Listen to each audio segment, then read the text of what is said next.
Now let's talk about this forgotten person.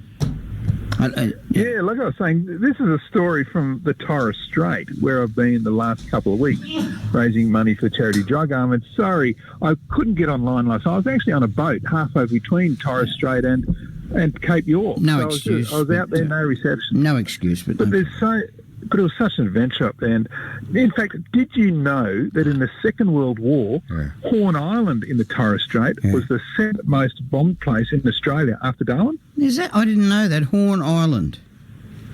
Yeah, now, and that's because between March 1942 and June 1943, the Japanese attacked Horn Island 7 times. Now, if the Japanese had invaded Horn on their first attack, they would have found just 80 Australian soldiers there and would have overwhelmed them, and in fact then had an air base from which they could bomb the whole of the east coast of Australia. Yeah, but they just didn't know we only had 80 there. Stop telling the Chinese are listening. Yeah, thank you. Yeah, but anyway, look, as Japan's attacks escalated on the island, up to 5,000 Australian and American military personnel were eventually stationed there.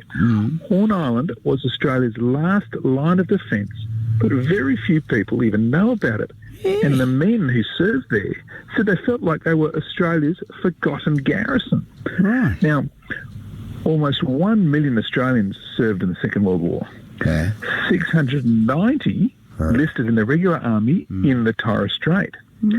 71 of those who enlisted did so on Horn Island, and only one of those was born in Ipswich, and his name was Victor William Munt, and he was born in Ipswich in 1913. Victor Munt. His family, Victor Munt, M-U-N-T. Nice. His family lived at 345 Brisbane Street, which today the address is just a vacant block, which kind of seems appropriate for someone who served in the forgotten garrison. Now, Victor was 28 years old when he enlisted first in the CMF, that's the Citizen Military Forces, and then the regular AIF, the Australian Imperial Force, with the 7th Field Company of the Royal Australian Engineers. He served in New Guinea during the darkest days of 1942, when the Japanese seemed certain to invade Australia. And for some time, at the same time, Victor's brother Trevor Munt was serving in the Royal Australian Navy aboard the heavy cruiser HMAS Australia. Now, he saw action in the Battle of the Coral Sea nearby. Now, that battle was the largest naval battle that has ever been fought off the Australian coast. It was the first aircraft carrier battle ever fought, and it was the first time in the war that the Japanese experienced failure in a major operation. Now, and it stopped Japan invading Port Moresby by sea, where Victor Munt was stationed. In the months following Coral Sea, of course, the Battle of Kokoda was fought, and that's when Japan was stopped advancing overland. Anyway, Victor returned on leave to Ipswich in 1943, but was quickly sent back up north, this time just south of New Guinea, to the Torres Strait and Horn Island. Now, his father, Walter Munt, died here in Ipswich in 1944, while both the Munt brothers were away serving in the war.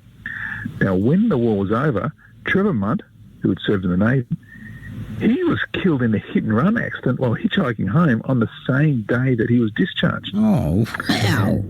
Yeah, I know. And in the meantime, our Victor Munt, he went on to work as a boilermaker with the railways here in Ipswich. He never married.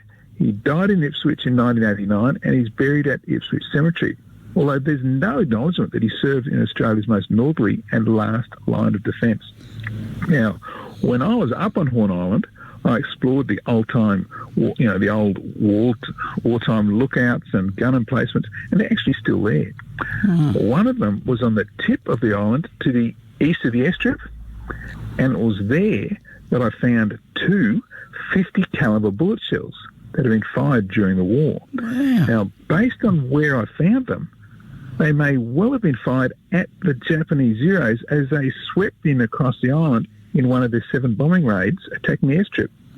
So, Danny, I'm holding those shells right now, and I like to think of them as good reminders of Australia's forgotten garrison on Horn Island and of Victor Munt, who was the only Ipswich-born soldier to actually enlist in the regular army on the island. So let's forget forget any problems we've got now and remember our veterans and, of course, Victor Mutt, who defended us during those dark times. Tell me, are you going to go to that property and have a look?